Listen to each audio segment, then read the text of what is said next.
Halo listener semua, kembali lagi di podcast Catatan Iman di season yang ketiga, season yang baru, di episode kedua. Yes.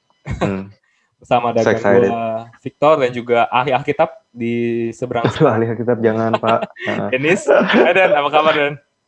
Baik. Lu gimana, Tor? Baik. Itu salib baru beli itu kayaknya. Oh, salah kamu keluar. Enggak, ini udah bertahun-tahun. Oh, Udah bertahun-tahun. Yang dulu.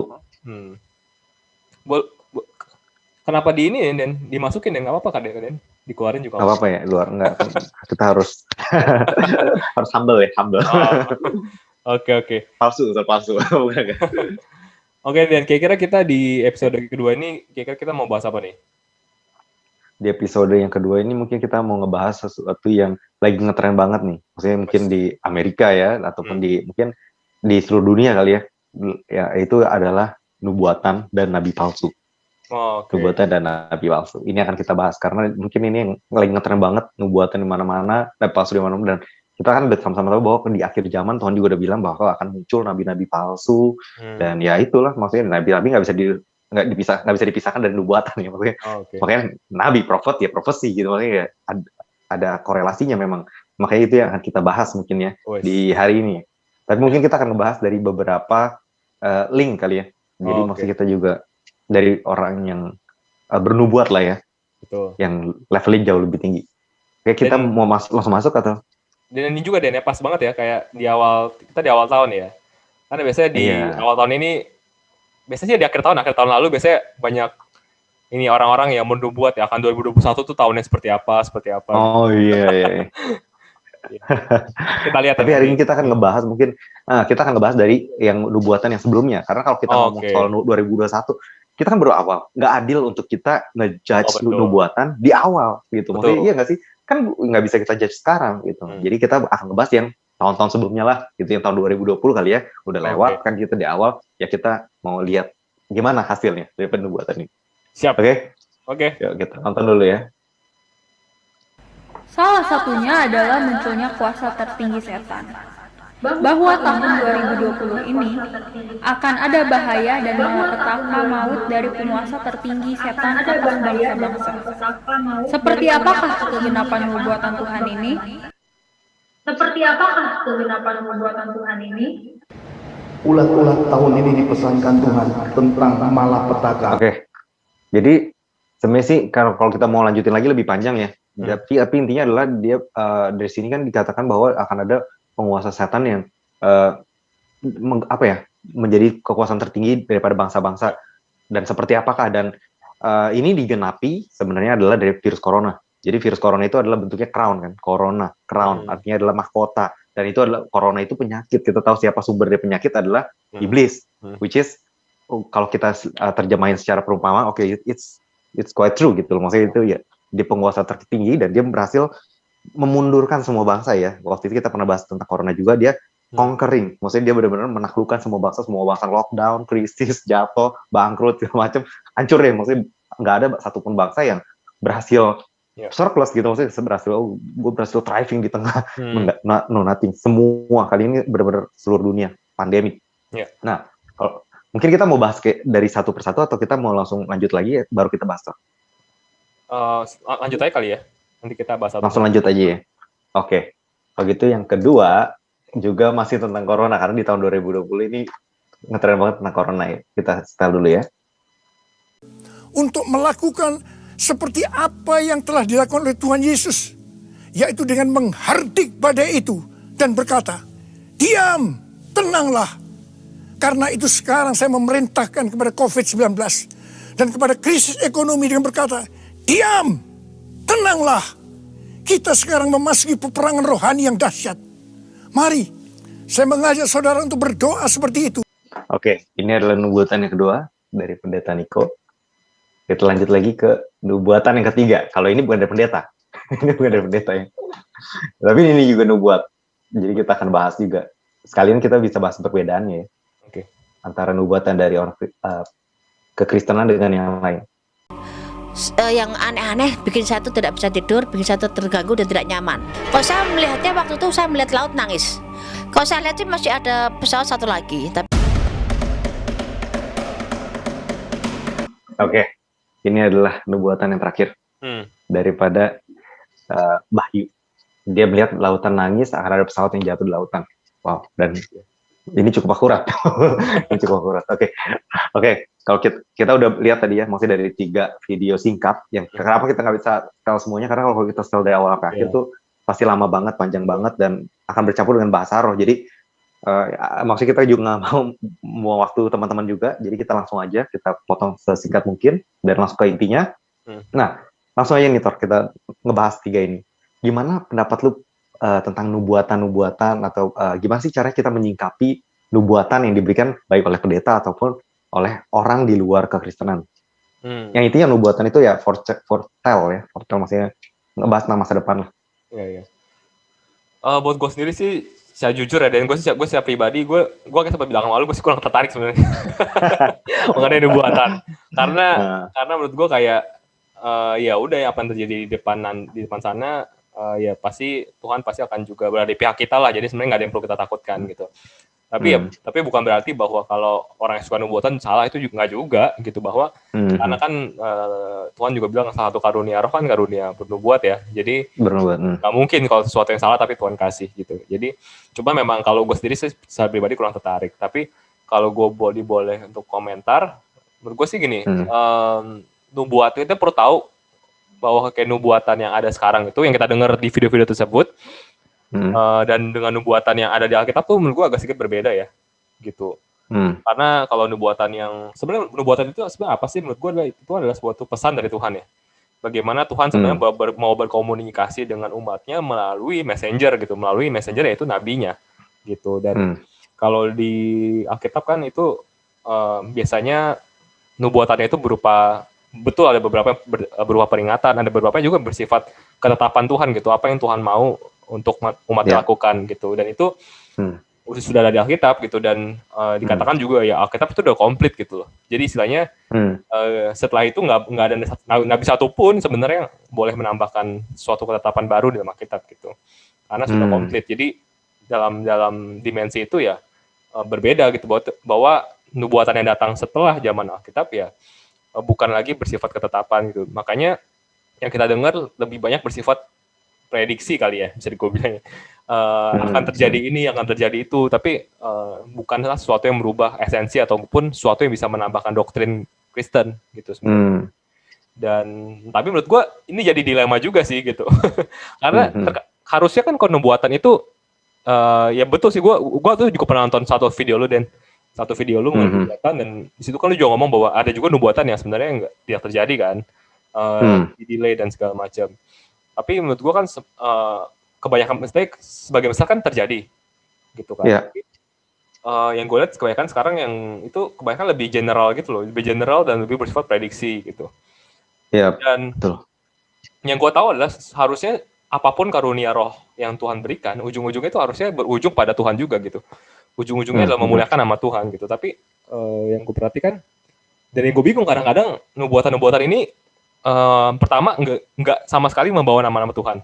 Jadi sama sekali nggak membawa kemuliaan buat nama Tuhan gitu. Jadi sama sekali nggak tidak menambahkan kemuliaan buat nama Tuhan gitu. Dan jadinya hanya menimbulkan ketakutan dan kegaduhan gitu. Terus yang kedua sih yang gue lihat terkadang agak susah membedakan, kayak contoh tadi Pastor Nico tadi ya, susah membedakan antara nubuatan sama pernyataan iman gitu. Maksudnya kalau nubuatan kan memang dari Tuhan mau menyampaikan lewat beliau gitu kan. Tapi pernyataan iman kan sebenarnya sesuatu yang kita imani aja gitu. Sesuatu yang kita lihat negatif, tapi kita beriman bahwa kita lawan itu gitu dengan iman kita. Nah itu kalau itu beda, bukan nubuatan sebenarnya gitu. Bukan nubuatan, betul. Tapi seringkali nyaru gitu antara nubuatan dan pernyataan iman gini. Jadi kayak menurut gue sendiri sih sebenarnya seperti itu sih. Menurut gue harusnya kalau nubuatan itu ya sudah datang daripada Tuhan dan membawa kemuliaan buat Tuhan sih. Mungkin singkatnya itu dulu Dan, kalau dari gue. Wow. Kalau soal nabi palsu gimana menurut? Apakah ada orang yang bernubuat dan itu nggak jadi itu dikatakan nabi palsu atau gimana menurut? Pandangan lu tentang nabi palsu? Pandangan gue sih, apakah setiap pendeta yang salah menubuat pasti nabi palsu? Belum tentu sih menurut gue.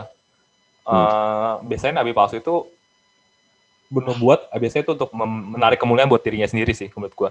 Di saat dimana dia sudah akhirnya bernubuat itu melakukan itu hanya untuk demi kemuliaan dia sendiri, itu menurut gua salah satu ciri daripada nabi palsu. Walaupun yang kedua ya memang itu sih, kita harus uji nubuatannya ya, terjadi apa enggak.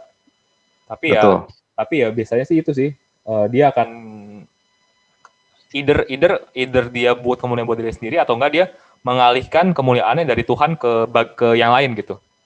Entah itu ada benda atau ke Allah lain gitu. Karena kan kalau antikris kan di Alkitab juga gitu kan, dia akan menipu orang-orang dan akhirnya ya akan membuat orang-orang menyembah Tuhan yang lain. Entah itu mungkin uang, entah itu Allah dalam bentuk yang lain atau enggak doktrin yang salah dan segala macam sih menurut gue. Gitu. Wow. Kalau gimana? Ya bener banget sih. Ya kalau menurut gue sih balik lagi ya, pertama kalau kita ngomong soal nubuatan, pertama kita harus tahu bahwa tujuan nubuatan, biasa kalau misalnya Tuhan memberikan nubuatan baik positif atau negatif, itu tujuan kalau negatif itu untuk warning ya, kayak tadi lu pernah bahas bahwa itu untuk warning. Agabus juga pernah memberikannya bahwa tahun depan akan ada famine. Itu tujuannya warning itu bisa dua hal. Ini bisa sifatnya kondisional atau bisa sifatnya ketetapan. Maksudnya kalau memang itu ketetapan, maka ya kayak Agabus, maksudnya kita ada sesuatu yang harus kita bisa prepare gitu. Kayak Yusuf, itu dia nggak bisa ngubah hal itu karena itu udah tetap gitu. Maksudnya itu nggak berubah, itu akan tetap ada 7 tahun masa panen dan 7 tahun masa kering. Itu juga nubuatan prophetic dream ya, maksudnya dia mimpi yang mengandung nubuatan. Nah itu untuk sebenarnya untuk kita bisa ngakalin gimana. Tapi ada juga yang sifatnya kondisional. Kondisional itu artinya kita bisa berdoa supaya itu nggak terjadi. Jadi contohnya kayak misalnya Niniwe, Yunus bilang bahwa 40 hari dan maksudnya Niniwe akan hancur. Dan mereka bertobat, itu nggak terjadi gitu. Tapi bukan yang nggak terjadi selamanya, itu nggak terjadi saat itu. Itu terjadi 200 tahun kemudian, Niniwe hancur gitu. Jadi di generasi berikutnya. Jadi itu sifat nubuatan pertama bukannya tujuannya untuk untuk bilang oh ini orang sakti atau itu orang sakti. Ini yang kalau menurut gue sih ini seringkali error di dalam dunia pernabian ataupun profetik atau nubuatan dan lain-lain, karena kita tend to lihat ke orangnya daripada ke Tuhannya gitu. Maksudnya kita dia orang hebat nih karena dia bernubuat, atau kayak kalau lu punya healing ministry, gila lu sakti, lu bisa nyembuhin orang. Padahal itu cuman medium gitu. Orang itu cuman media, kayak lu jago apologesis, lu Victor pintar banget. Kita nggak lihat ke Tuhan gitu. Betul. Yang kelihatan lu nya gitu. Nah, ini jadi masalah dengan orang Kristen karena kita lihat ke orang yang begitu orang itu jatuh. Nah, ini yang bikin kayak Hillsong begitu pastornya ketahuan berzina segala macam langsung drop imannya, karena imannya diletakkan pada orang bukan ya pada Tuhan gitu. Ini yang salah. Dan balik lagi ya, nubuat itu gak cuma dilakukan oleh orang-orang yang punya mimbar gitu, karena nubuatan juga dilakukan oleh semua orang Kristen. Dikatakan juga adalah the spirit of the prophecy is ini adalah message of Jesus Christ is a spirit of prophecy gitu. Dan dikatakan juga prophecy itu ngomong soal edification, encouragement, and comfort. Jadi ini semua yang bisa di-exercise oleh semua orang Kristen gitu. Memang ada perbedaan antara orang yang punya gift nubuatan yang dia mungkin lebih ke arah baik untuk pemerintahan atau untuk sesuatu yang global, nabi katanya ya. Cuman kalau menurut gue balik lagi tujuannya bukan supaya kita mesti datang ke orang ini nih buat tahu nih tahun depan apa ya. Ini jadi fortune teller gitu. Karena pertama kita punya Roh Kudus yang kayak kita udah sama-sama tahu, dia ngomong ke orang itu, Roh Kudus itu juga akan ngomong ke kita. Dan kita juga harus tahu nubuatan itu kalau sifatnya adalah kita bisa nguji juga kok dari apa yang kita rasakan ketika kita mendengar nubuatan itu. Dan kita juga bisa tahu sebenarnya apakah nubuatan ini benar dari Tuhan atau bukan. Bahkan sebelum hasilnya itu kelihatan gitu. Karena kalau kita ngomong dari hasil, Yesaya ngomong yang dia ngomong itu baru terjadi ratusan tahun setelahnya, tapi mereka percaya gitu karena memang harus ada track record juga dari orang itu dan tujuannya apa sih, apakah dia bawa ke Tuhan atau enggak.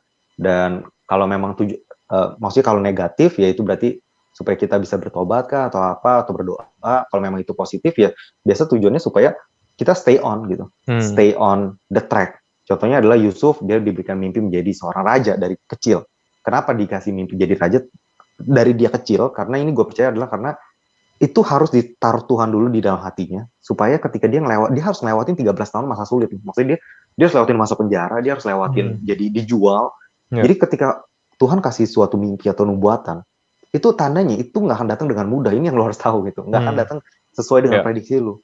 Karena Tuhan kasih itu tandanya sesuatu yang sulit akan terjadi, yang membuat iman lu goyang. Akhirnya lu akhirnya Tuhan harus taruh itu dulu gitu dia dalam Iya. hati orang itu atau di nubuatan supaya lu bisa grab hold gitu, supaya lu bisa pegang janji Tuhan itu sampai akhirnya Yusuf menjadi raja gitu. Jadi second hand daripada Firaun. Iya. Karena nubuatan yang Tuhan kasih dengan penggenapan ini harus melewati sesuatu yang luar biasa sulit gitu. Betul. Jadi itu yang gue percaya juga sih, nubuatan tujuannya untuk menguatkan terutama ya. Jadi kayak contohnya ini, tapi kalau di zaman sekarang sebenarnya kalau kita orang percaya itu lebih ke arah konfirmasi sih, bukannya kayak fortune teller, lebih ke arah konfirmasi.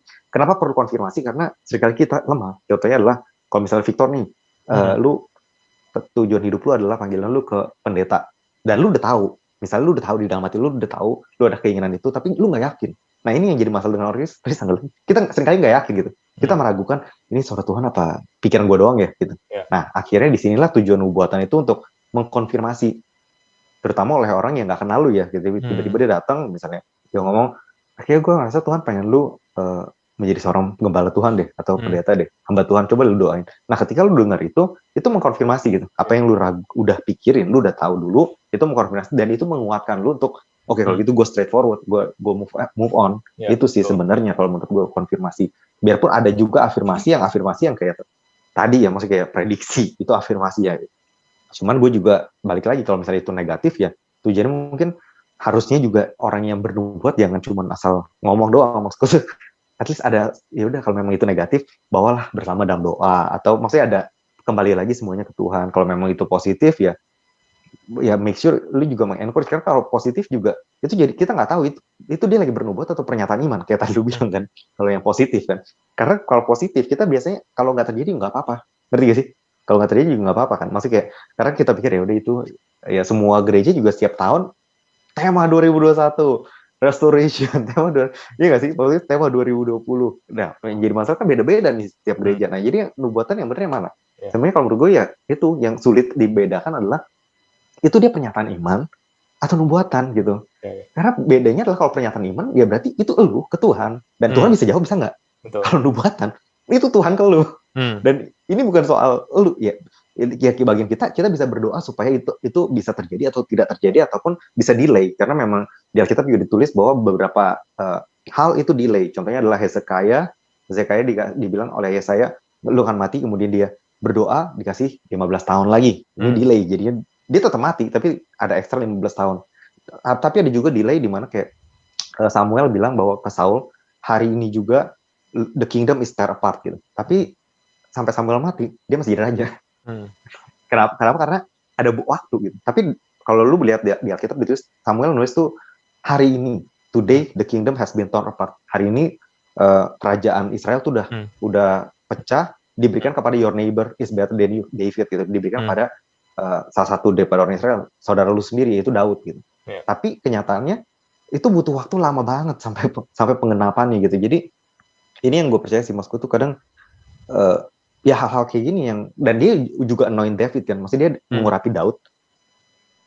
Dan kita juga harus tahu ketika dia mengurapi Daud itu udah tahu dia orang raja, karena Samuel itu nggak pernah salah.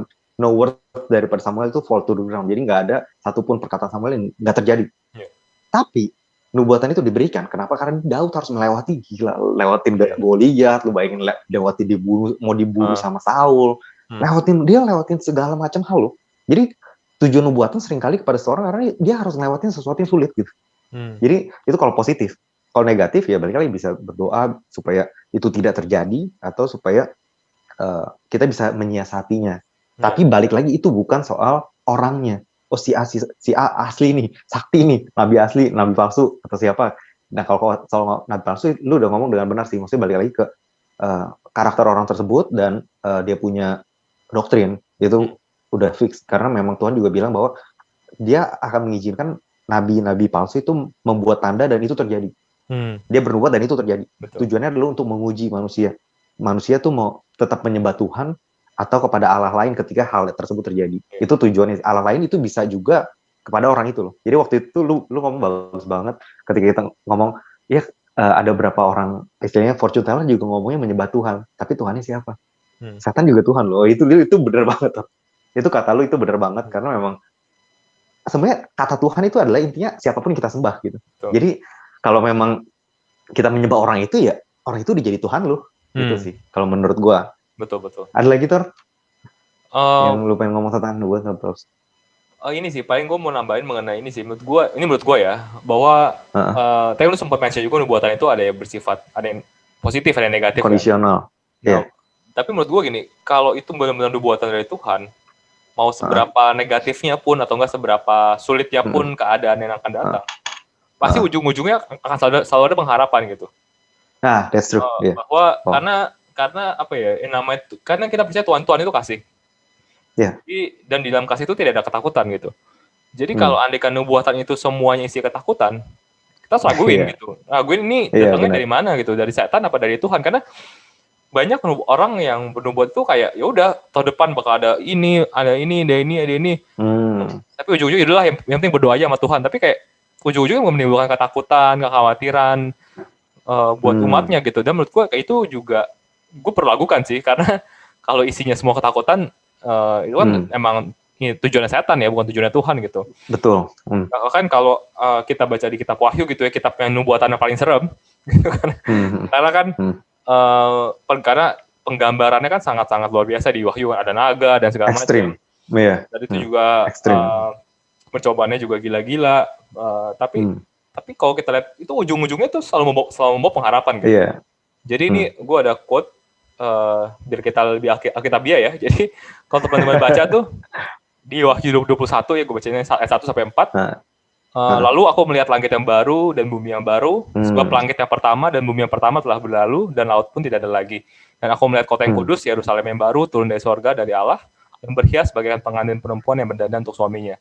Lalu aku mendengar suara yang nyaring dari tahta itu berkata, lihatlah kemah Allah ada di tengah-tengah manusia dan ia akan diam bersama-sama dengan mereka. Mereka akan menjadi umatnya dan ia akan menjadi Allah mereka. Dan ia akan menghapus segala air mata dari mata mereka dan maut tidak akan ada lagi. Tidak akan ada lagi perhubungan atau ratap tangis atau duka cita, sebab segala sesuatu yang lama itu telah berlalu.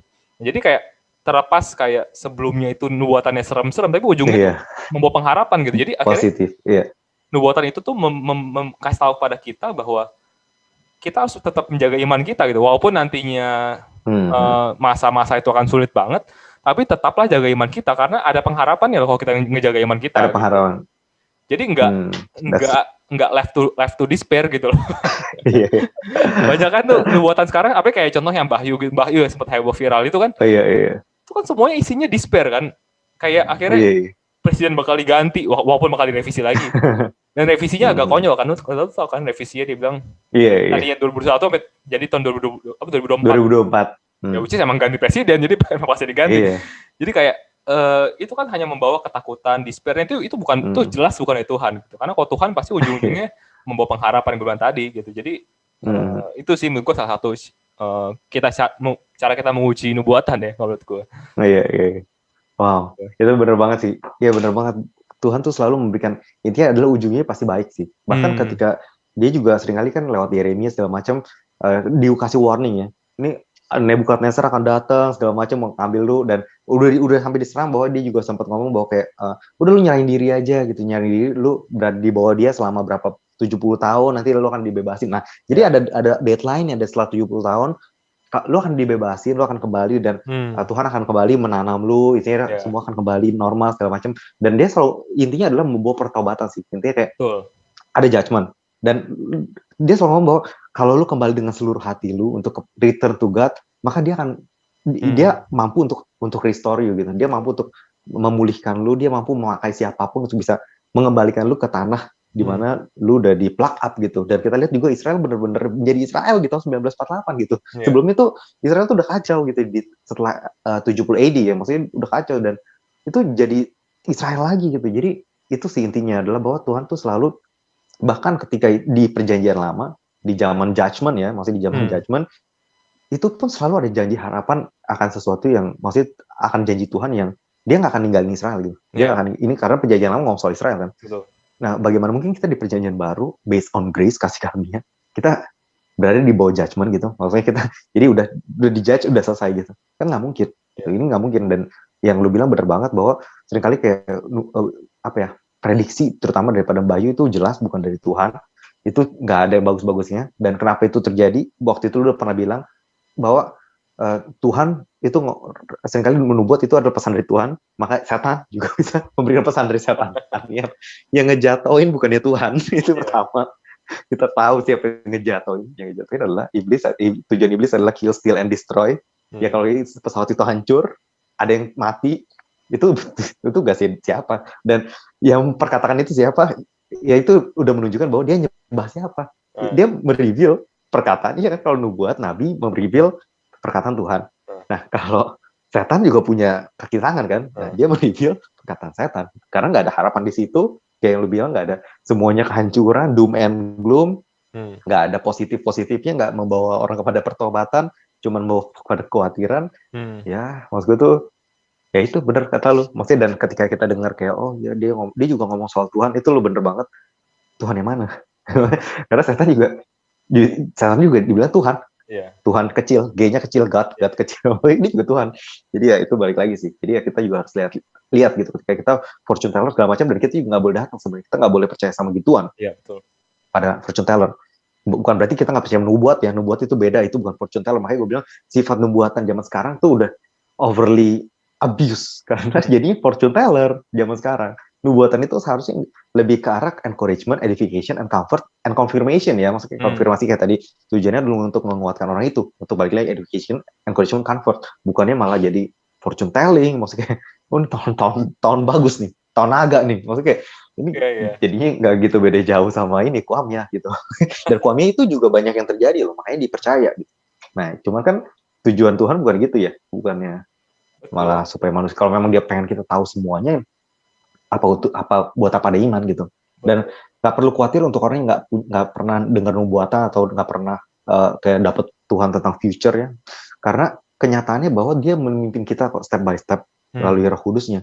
Jadi kita nggak perlu tahu semuanya, kita cuma perlu satu step dan kita lakuin, end up ternyata kita doing the right thing at the right time gitu.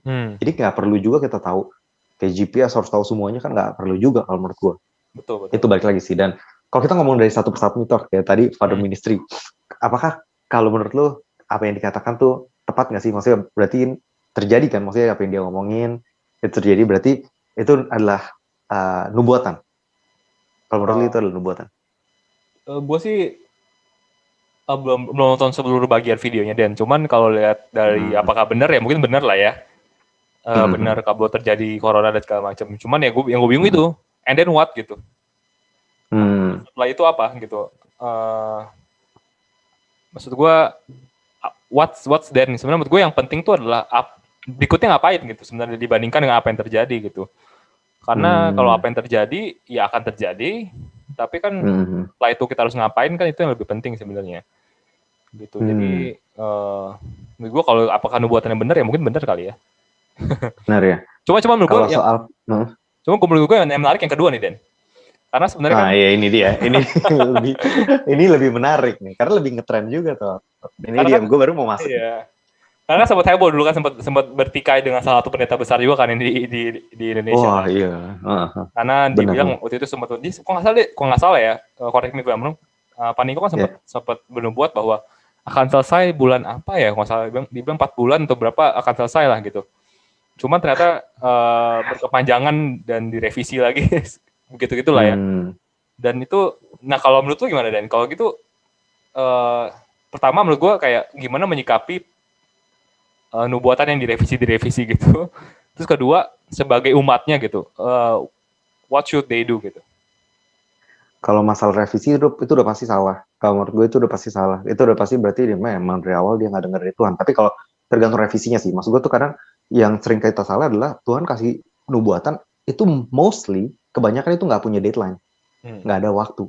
Dan ini yang bikin kayak Paulus kan bilang sebentar lagi maksudnya sebentar lagi Tuhan akan segera datang segala macam. Bahkan Yohanes kalau lihat di Wahyu dia bilang Tuhan Yesus, I'm coming quickly gitu, aku akan segera datang. Nah tapi udah 2000 tahun mana, maksudnya nggak terjadi. Nah kenapa? Karena Tuhan itu kan di luar waktu ya, di luar waktu. Jadi ketika dia ngomong sesuatu, nah kita yang berada di dalam waktu ini yang sulitnya adalah karena kita berusaha kasih waktu gitu. Oke, ini pas ini gitu loh. Dan kalau itu direvisi masalahnya, dia minta maaf karena waktunya, itu kita masih bisa pegang nubuatannya. Tapi kalau dia udah revisi maksud gue tergantung revisinya, balik lagi tergantung revisinya sih. Cuman kalau balik lagi, kalau menurut gue kalau dia memang nggak ada track record dia pernah bernubuatan itu terjadi, ya udahlah nggak usah dipercaya banget. Maksud gue lagian juga, itu kan kita udah punya Roh Kudus ya. Apakah itu berpengaruh nggak sih ke kita kalau corona itu akan hilang atau enggak? Atau misalnya, dan seringkali ini juga kita menaruh nubuatan di atas doktrin.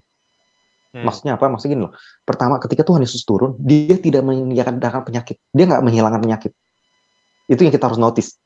Apa yang membuat tiba-tiba ada pendeta bilang dia bernubuat dan itu hilang penyakitnya. Sementara Yesus turun, Yesus Tuhan loh, dia nggak ngilangin penyakit loh. Kenapa? Karena penyakit itu kalau kita baca dari doktrin Alkitab itu sebenarnya dia punya hak secara legal untuk ada di dunia gitu. Sama seperti iblis. Kenapa? Dia nggak ngusir iblis dari dunia, dia ngusir iblis dari orang. Kenapa? Karena iblis punya hak legal untuk ada di dunia. Begitu pula dengan penyakit ini. Corona ini ada hak legal dia. Selama dia masih punya hak legal terus sama kayak HIV segala macam, itu selalu nggak akan hilang. Vaksin polio nggak menghilangkan penyakit polio, tetap ada. Mengurangi, iya, nggak menghilangkan. Karena memang mereka punya secara spiritual, dia punya hak legal untuk ada di dunia ini. Dan Tuhan sendiri ketika dia turun, dia menyembuhkan orang sakit. Jadi kita nggak boleh berekspektasi, sebenarnya nggak baik untuk kita berekspektasi Tuhan untuk menghilangkan penyakit. Ya boleh-boleh aja. Cuman maksud gue tuh kurang tepat gitu. Karena kan nyatanya ketika Tuhan turun, dia nggak menghilangkan penyakit. Kedua, dia ngomong soal pendeta itu ngomong soal dari yang lu tau kan yang diam tenanglah. Yang ini ngomong soal badai. Hardik ya. Nah, kita balik lagi nih. Pertama, itu menunjukkan kalau dia adalah Tuhan dan kita bukan. Itu pertama ya. Maksudnya itu otoritas adalah anak Tuhan, anak tunggal Tuhan. Itu yang pertama. Kedua, kalau ini otoritas diberikan kepada seluruh umat manusia, umat Kristen, Paulus sudah pakai itu. Dia tuh shipwreck berkali-kali. Dia tuh diobang-obang badai berkali-kali. Udah mau mati. Dia nggak. Kenapa Paulus orang yang menulis 2/3 dikatakan dia abundance of revelation sampai messenger of Satan datang. Nah, dia aja nggak pernah dia bilang diam tenanglah. Kenapa? Maksud dan dia di perjanjian baru loh ya. Maksudnya jadi gue nggak ngomong soal perjanjian lama, gue ngomong soal perjanjian baru. Dan dia nggak pakai hak itu. Kenapa? Karena otoritas itu belum diberikan ataupun mungkin nggak diberikan pada manusia gitu. Jadi ketika dia memakai itu ya, gue ngerti at some point gue ngerti si salah satu pendeta besar ini yang ngeklaim ini sesat nih, ini dia mau menjadi anak tunggal Allah. Tapi gue juga ngerti dari posisi pendeta Niko, dia maksudnya bukan begitu. Dia tujuan dia ngomong itu sama sekali bukan. Karena jadi kita juga nggak boleh ngejudge, dasar nih mau ambil posisi Kristus, enggak juga gitu. Jadi dia juga mungkin kayak seperti yang gue bilang, kadang anggota karismatik menempatkan gift of the spirit ataupun karunia roh itu di atas doktrinnya ada. Dan ini jadinya dia perintahin segala macam, padahal kalau kita lihat Paulus nggak pernah perintahin. Dia lewatin shipwreck itu bahkan udah mau mati. Kalau memang itu diberikan kepada orang Kristen, dia dulu yang tahu. Kenapa? Karena kita tahu dari dia. Perjanjian baru dia yang tulis 2/3. Nah, kok dia nggak tahu? Kok kita tahu? Kenapa? Karena memang itu nggak pernah diberikan dari awal. Karena kalau memang itu diberikan, penyakit ini udah hilang. Dan nggak cuma penyakit ini, diam tenanglah, semua penyakit HIV, kanker, segala macam, semua diam. Iya nggak sih? Betul. Nah, karena ini yang sering error di karismatik. Kenapa? Dia menempatkan gift-nya di atas doktrin. Seharusnya lu tahu bahwa kematian, penyakit segala macam itu punya hak legal di sini. Dan Tuhan Yesus nggak pernah ngusir mereka. Iblis pun nggak pernah diusir dari dunia. Dia diusir dari orang. Jadi kalau lu mau bernubuatlah kesembuhan untuk orang percaya. Jangan bernubuat penyakit ini akan hilang. Ini nggak akan hilang gitu. Karena kalau lu bisa hilangin penyakit ini, penyakit yang lain lebih bahaya dihilangin dong. Kenapa penyakit corona dong? Nggak bisa gitu guys. Kita harus tahu bahwa penyakit itu ada hak legal dan kita mau berdoa juga yang tepat. Kita berdoa supaya orang sembuh gitu. Jangan cuma penyakit hilang gitu. Jadi itu sih kalau menurut gua, balik lagi ya. Kalau menurut lu gimana, Pak? Gue udah setuju banget 100% sih, Den. Gue setuju banget dan sebenarnya kalau ngomongin nubuatan sih pasti akan bakal panjang banget sih ya. Cuma mungkin gue kalau luas soalnya. Iya lama. Dan kalau memang teman-teman tertarik bisa nanti DM kita. Mungkin kita bisa bikin part 2 atau kita ngebahas nabi-nabi yang lain. Tapi kalau gue sih pengen tambahin ini sih, palingan one take point yang kita bisa ambil adalah kayak ini sih, untuk lebih berhati-hati kali ya dalam berbicara ya. Terkadang ya susah sih kalau kita ngomong ini buat pendeta, kan kita bukan berada di level mereka ya. Jadi kita kan level jemaat aja nih. Jadi kita ngomongin krucil doang. Jadi kita ngomongin dalam level jemaat adalah bahwa ya kita jangan sampai kebiasaan punya habit. Kan kita tahu kan ada beberapa pendeta yang suka ngomong Tuhan bicara sama saya gitu. Nah akhirnya kebiasaan tuh jemaat-jemaatnya jadi juga ngomong kayak gitu, dikit-dikit bilangnya iya kayak Tuhan bilang sama gue gitu. Sehingga akhirnya ada hal-hal yang mungkin bukan maksud Tuhan ngomong gitu ya, tapi jadinya segala sesuatu itu dibilang ucapan Tuhan gitu. Dan jadinya akhirnya apa ya? Jadi kayak mengecilkan lah. Dan akhirnya banyak hal itu nggak terjadi, dan akhirnya jadi orang meremehkan lah, ngomong doang, ngomong dari Tuhannya aja salah terus. Jadi kesannya kan, karena kalau orang bilang ngomong dari Tuhan ternyata salah kan, cuma 2 kemungkinan kan, gitu. Orangnya salah apa Tuhannya yang salah gitu. Dan dan tidak sedikit orang yang menyalahkan malah Tuhannya gitu kan, Tuhannya yang salah gitu segala macam. Jadi menurut gue perlu hati-hati banget sih kalau memang kita ngomong bahwa iya Tuhan ngomong sama gue kemarin bla bla bla bla, itu harus benar-benar dipikirkan gitu. Dan itu benar-benar harus benar-benar datang dari Tuhan gitu. Nggak boleh sembarangan lah istilahnya ngomong. Karena kan itu juga termasuk mengucapkan nama Tuhan secara sembarangan gitu. Iya benar. Oke, seperti itu. Betul. Gitu. Itu sih kayak tambahan sedikit dari gue, tapi yang aku sampaikan tadi menurut gue it's very very good sih. Nah, terakhir nih. Apa tuh? Berarti kalau dulu sendiri nih, buat para jemaatnya gimana? Apakah kasih tahu pendetanya misalkan salah gitu dalam berbuat, apakah mereka harus pergi aja langsung dari gerejanya atau gimana? Kalau menurut gue sih balik lagi apa yang diajarin gitu. Pertama, Nabi di zaman dulu juga nggak cuma bernubuat doang kerja, dia juga membawa orang pada Tuhan, dia juga preaching gitu. Maksudnya dia juga maksudnya balik lagi ya, kalau kayak pendeta Niko atau pendeta siapapun itu, dia sering bernubuat, rajin bernubuat gitu ya. Nah ini juga kita harus tahu bahwa dia preaching gimana gitu, doktrinnya tepat nggak, terus juga ini yang utama, dan dia ngebangkitkan iman lu nggak, dia mau apa yang diajarin itu merubah hidup lu nggak, kalau memang dia berhasil merubah hidup, maksudnya dia menumbuhkan iman lu dan lu berubah, ada perubahan hidup di situ, kalau menurut gue ya udahlah. Maksudnya kadang tuh kita nggak bisa berharap pendeta yang sempurna ya, maksudnya, dan apalagi terutama kalau dia punya conviction, dalam arti dia merasa yakin ini suara Tuhan biarpun salah. Nah tapi ya udahlah, maksudnya kadang tuh ini yang kadang hal yang kita harus, ada beberapa hal yang pasti kita harus tolerir dari setiap hamba Tuhan sih. Betul. Termasuk juga ya kita lihat ya, baik dari orang Hillsong maupun kayak Raffi Zakarias yang sempat ngetren banget. Ya udahlah gitu. Please kita bisa singkirin gak sih dosa dia dulu. Maksudnya kita juga nggak lepas gitu. Tapi kita lihat buahnya gitu. Ternyata kalau kita lihat daripada video-videonya itu bagus kok gitu. Apa yang logika dia untuk ngebalikin apologetik ya. Maksudnya itu bagus kok. Kenapa kita harus karena dia punya dosa terus kita bilang semua yang dia lakuin salah, kan nggak juga. Betul. Bisa nggak sih kita pisahin apa yang dia salah lakuin dengan buah yang udah dia berikan kepada mungkin banyak orang ya, termasuk lu ya Tor, karena lu juga suka banget apologetik. Bisa nggak sih, maksudnya kita jangan, karena balik lagi loh, apapun yang buah yang dia punya itu kan dari Tuhan. Jadi semua yang baik itu dari Tuhan ya, semua yang buruk ya itu dari, kita tahu juga dari setan dan dari dirinya, dari kedagingannya. Ya udahlah, pinggirin. Karena kita juga nggak mau nyembah Raffi Zakarias, kita juga nggak mau nyembah orang pendeta Hillsong, kita nggak mau nyembah pendeta Niko, kita mau nyembah Tuhan. Betul. Ya Tuhan berbicara lewat hambanya. Ya nggak sih, ini yang gue maksud sih. Kadang kalau misalnya, dan balik lagi ya, track record itu penting. Maksudnya kalau dia udah berbuat salah, ya udah lain kali lu denger ya udah. Ya, maksudnya ya, pesan Tuhan ya, maksudnya itu ya udah. Maksudnya jangan, lu nggak usah terlalu, ini udah pesan Tuhan nih kayak excited banget atau, anggap aja itu ya udahlah.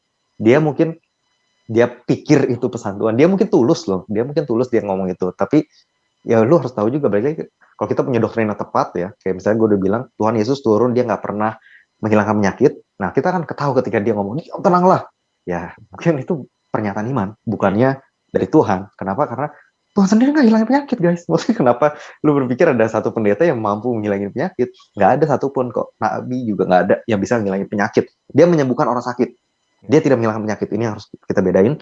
Dan kalau kita dengar sesuatu yang kayak gini lagi, ya udahlah. Maksudnya tuh kadang balik lagi kita doktrinnya gimana. Kalau memang lu di gereja dia kan gede banget ya, katanya ada 1 juta lebih ya waktu itu lu bilang. Total ya seluruh Indonesia ya. Totalnya.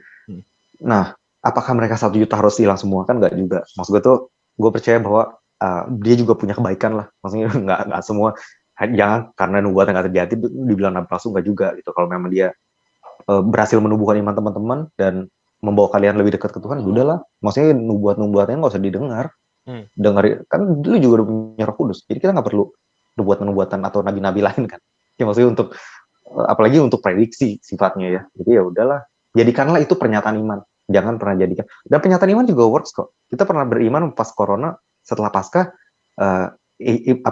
Tuhan akan mulai menyembuhkan ya. Maksudnya untuk supaya cepat selesai. Dan ternyata setelah Paskah tanggal 16 tuh jumlah kesembuhan itu udah naik. Tanggal 16 itu exactly setelah Passover. Dan jumlah kesembuhan itu udah meningkat sampai sekarang. Jumlah kesembuhan itu jauh lebih baik daripada jumlah kematian. Kematian ini pekerjaan iblis, kesembuhan ini pekerjaan Tuhan. Lu yang mana yang mau lihat? Gitu. Kalau kita mau lihat dari pekerjaan Tuhan ya benar setelah Passover dia udah mulai menyembuhkan gitu. Dia udah lebih banyak daripada iblis. Dan maksud gue tuh hal ini ya udah pernyataan iman aja juga cukup. Bukannya cuman soal nubuat karena kalau ngomong soal nubuat ini agak rancu kadang gitu. Karena jadinya sekarang udah fortune teller, bukannya jadi apa ya? Membangun iman, tapi udah jadi fortune teller, dan fortune teller biasanya akan bawa orang kepada dirinya bukan pada Tuhan. Yes. Karena dia sakti nih. Ya, akhirnya orang pada ke dia. Sama kayak ke Samuel dulu, orang pada ke Samuel mau tahu apa yang terjadi. Karena beda zaman. Zaman dulu memang Tuhan nggak bisa ngomong ke semua orang. Zaman sekarang Tuhan bisa ngomong ke semua orang. Jadi kita juga nggak mau. Maksudnya zaman dulu Roh Kudus cuma ada di nabi, raja, dan imam ya. Ini yang lebih tepat mungkin. Kalau zaman sekarang kita semua orang percaya udah punya. Jadi nggak perlu lagi kita terlalu meninggikan nubuatan. Kita nggak mau despise nubuatan, tapi kita juga nggak mau meninggikan nubuatan. Betul. Itu lebih tepatnya. Ada lagi tuh yang pengen lu sampein? Udah sih Dan, itu aja palingan. Oke. Kalau gitu mungkin kita tutup aja kali. Boleh. Oke, kalau gitu untuk teman-teman yang mungkin mau bahas yang lain lagi, bisa langsung ke Instagram gue @dennis.johan atau Instagram kita @catataniman.id atau lu di mana kan? Ya. Oke, mungkin kita tutup dulu di sesi kali ini ya. Sampai ketemu lagi di minggu depan. Keep safe, selalu bertumbuh dalam iman, dan God bless you. God bless you.